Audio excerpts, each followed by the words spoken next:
Hi, David. I'm Shirley. I'm your student nurse today. I'll be with you for about the next 15 minutes. I'd like to do a respiratory assessment on you. Are you okay with that? Yes, I am. Great. Thank you. Okay, so the equipment that you will need for a respiratory assessment is a stethoscope, a watch, and a pulse oximeter. Relying only on the visual inspection, they could have normal respirations but not actually be ventilating. And so we will, David and I did a health history before the video started. I asked him a history of questions. He does have a COPD. He does not have COPD. He does have a sleep apnea. For his Cheyne-Stokes sleeping, breathing during his sleep at night. And he uses a TriPAP machine for this, his Cheyne-Stokes. Mm-hmm. Okay, to work with his AFib, which he had a ablation. He's been doing very Heart well. surgery. Yep. Yes. Mm-hmm. Okay. And so to start off, visual, and you want the patient sitting upright at a 90 degrees angle. And he's got ease of breathing. He has no obvious lesions or masses. He does not appear to be restless. He has no nasal flaring. He's not using his abdominal muscles or his shoulders to help him breathe. He's not pursed-lipped, and he doesn't have any flailing chest with a portion of his ribs rising and closing with not symmetrical with the other portion of his ribs. So he has no flailed ribs, no flailed chest.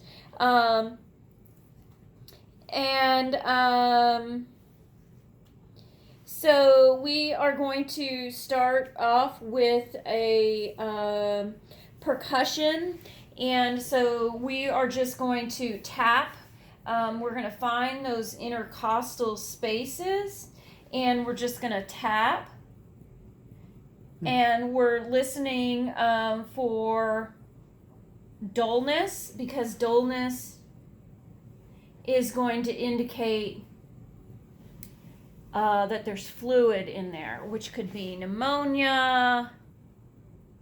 Okay, from your back. It could be pneumonia, a tumor, or hemothorax. All right, and we're going to do your respiration, so I just want you to breathe normal for a minute.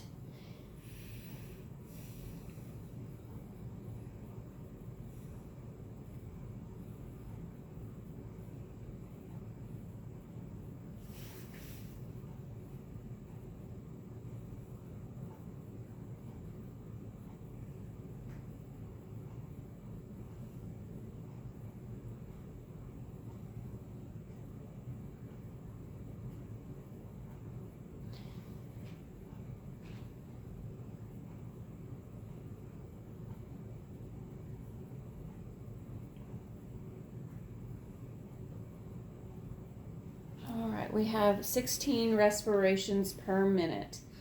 All right. And his breathing is nice and even and gentle, free flowing, good pattern, good depth, good retractions. His ribs are in line, they're connected. He has no dyspnea. His bottom of his ribs are greater than 90 degrees. Less than 90 degrees, excuse me. Actually, can you pull up and, yeah,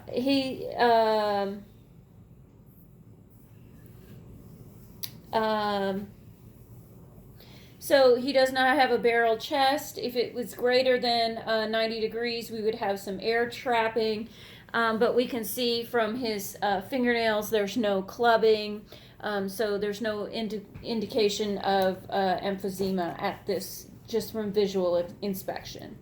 No difficulty of exertion. He does not have scoliosis, the S-curve in his spine. So We're going to listen for some hyper resonance. So I want you to say E. E. E. E. E. Okay, and lift up. E. E. E. E. Okay. And so he has a clear sounding. It's all sounded like E. If it sounded like A through the stethoscope, it would be consolidated. So we're going to oscillate his lungs, and we're going to be listening for a nice, even, free-flowing breath. No bubbling or wheezing. Wheezing is like a musical note. Like a whistling sound. Bronchi is a low-pitched gurgle, which is airflow over that mucus. Pleural friction rub is sandpaper running together. An absence of breath sounds could be a lung removal. A diminished breath sounds could be emphysema or COPD.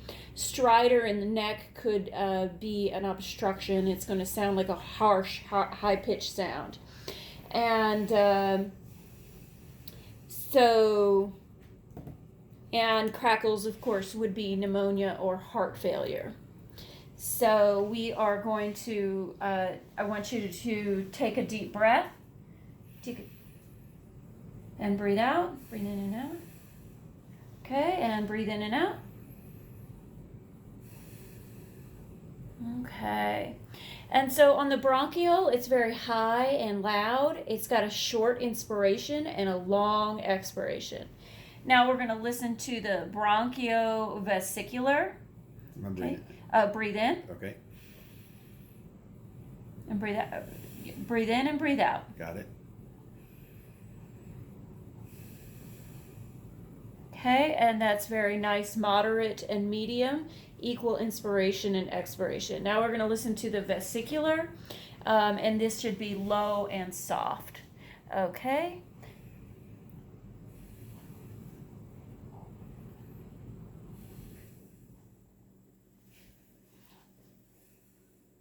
Breathe in.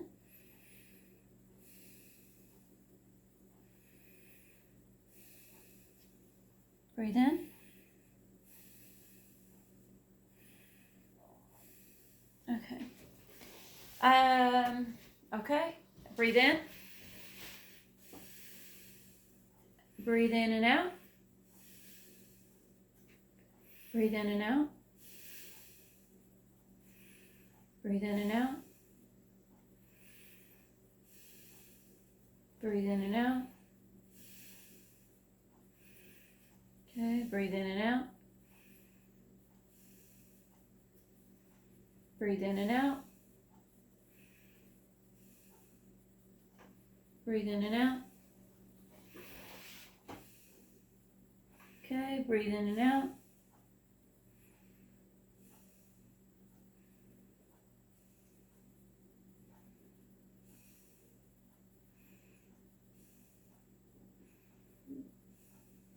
Okay.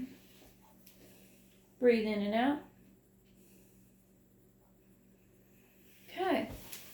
All right. And so, have you had a new cough? Have you had a new cough? No, I haven't. Okay. Or any shortness of breath? No. Okay. Great. And so if the bronchial, the high and loud noises are heard elsewhere, there could be consolidation. So, for example, as in pneumonia. Okay. And then I'm going to make sure his chest is symmetrical. So I need you to take a nice deep breath. Okay. And down. Okay, very good. And the same. Okay, down and up here.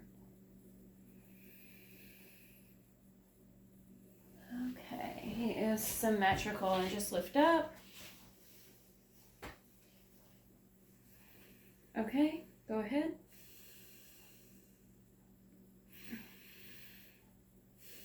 Okay, now I'm going to do tactile fremitus. So I need you to say 99. 99. Okay. 99. Okay. 99. 99. 99.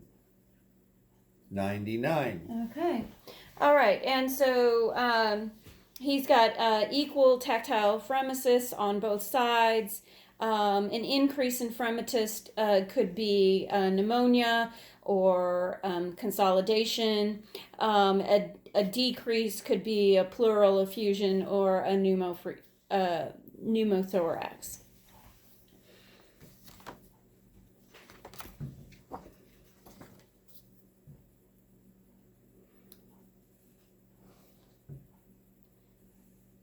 High respirations could be Kussmaul's and acidosis or hyperventilation or pain.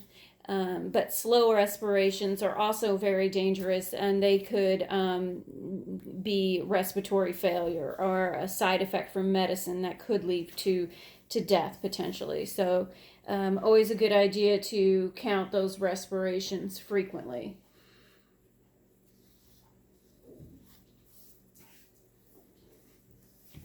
Okay, and then we're going to, did I listen to, I can't remember if I listened to your, the right side has 3 lobes and the left side has 2 lobes. And so we're going to listen to that middle lobe over here on the right side. Take a deep breath in. And, okay, deep breath in. And deep breath in. Okay, and then we're going to check the 2 lobes. Okay, deep breath in. And deep breath in.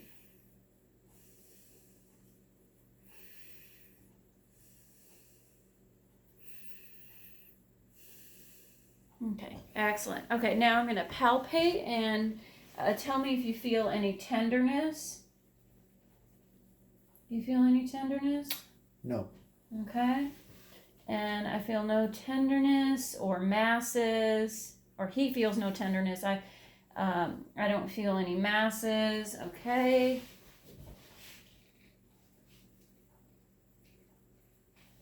All right.